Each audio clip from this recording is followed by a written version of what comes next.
Hello students, इस video में आप देखने वाले हैं हाइजेनबर्ग के अनिश्चितता सिद्धांत के आधार पर सिद्ध कीजिए कि हाइड्रोजन के परमाणु में इलेक्ट्रॉन की बंधन ऊर्जा क्या होती है। 15 इलेक्ट्रॉन वोल्ट होती है ना।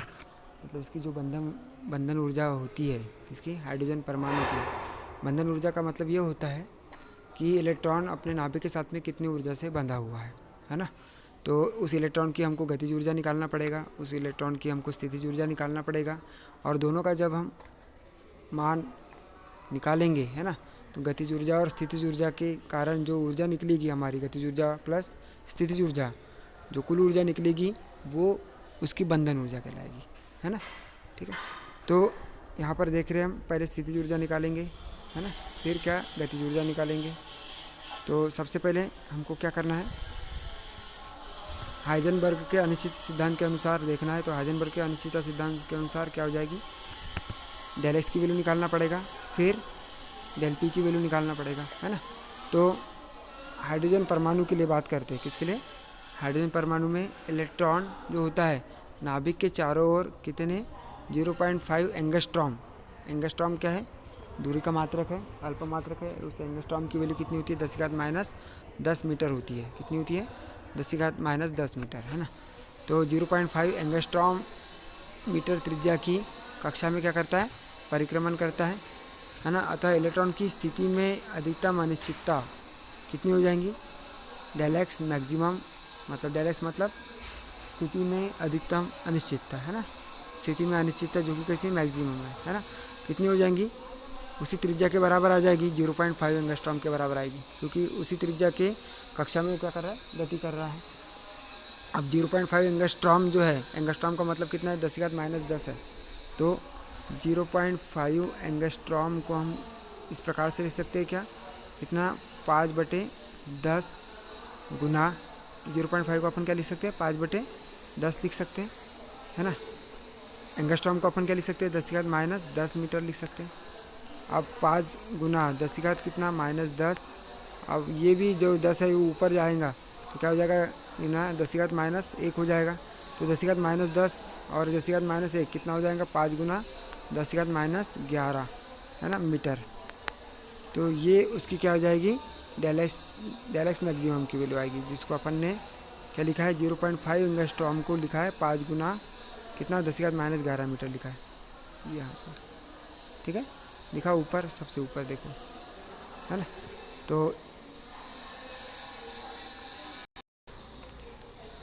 तो इतने मीटर, कितना, 5 गुना 10⁻11 मीटर त्रिज्या की वृत्ताकार मार्ग में इलेक्ट्रॉन के पाए जाने की अधिकतम क्या होगी, अनिश्चितता होगी। ठीक है, तो कितना, del x maximum equal to कितना आ गया, 5 गुना 10⁻11 मीटर आ गया।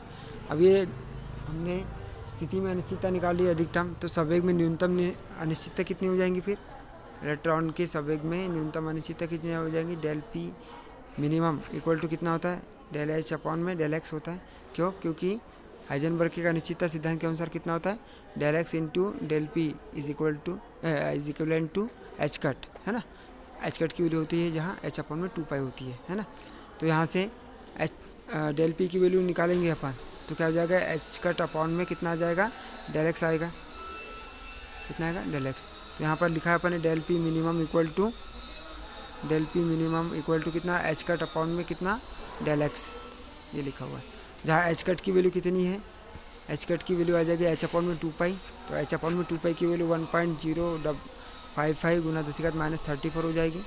और डेल एक्स की वैल्यू हमने पहले निकाली थी कितनी, 0.5 एंगस्ट्रॉम के रूप में, और इसी 0.5 एंगस्ट्रॉम को हमने क्या लिखा है, 5 गुना 10⁻11 मीटर लिखा है नीचे। ठीक है, और जब हम इसका कैलकुलेशन करेंगे तो वैल्यू कितनी आ जाएंगी, 2.1 इंटू 10⁻24 संवेग के रूप में आएगी अनिश्चितता, है ना, न्यूनतम अनिश्चितता।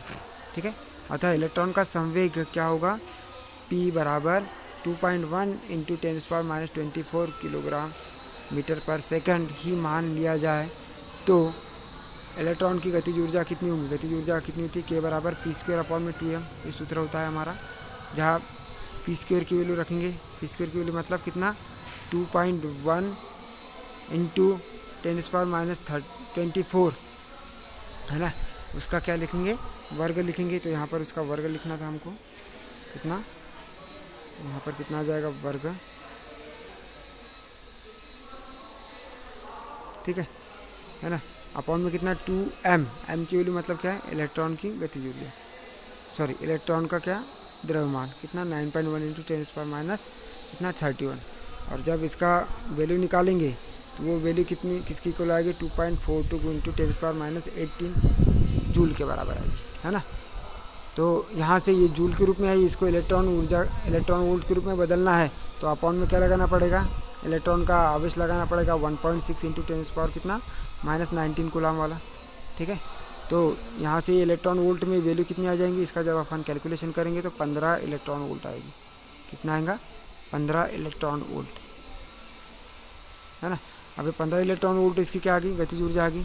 तो इलेक्ट्रॉन की स्थितिज ऊर्जा उसकी दुगुनी हो जाएगी, है ना। इलेक्ट्रॉन की स्थितिज ऊर्जा क्या होती है, दुगुनी होती है। क्यों, क्योंकि स्थितिज ऊर्जा और गतिज ऊर्जा में ये संबंध होता है ना।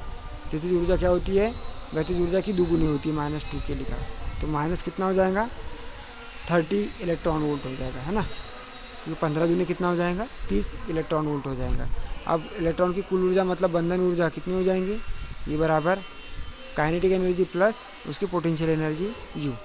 तो काइनेटिक एनर्जी की वैल्यू कितनी लिखी हुई है, 15 इलेक्ट्रॉन वोल्ट है, ठीक है। और स्थितिज ऊर्जा की वैल्यू कितनी लिखी हुई है, -13 इलेक्ट्रॉन कितना है, वोल्ट है।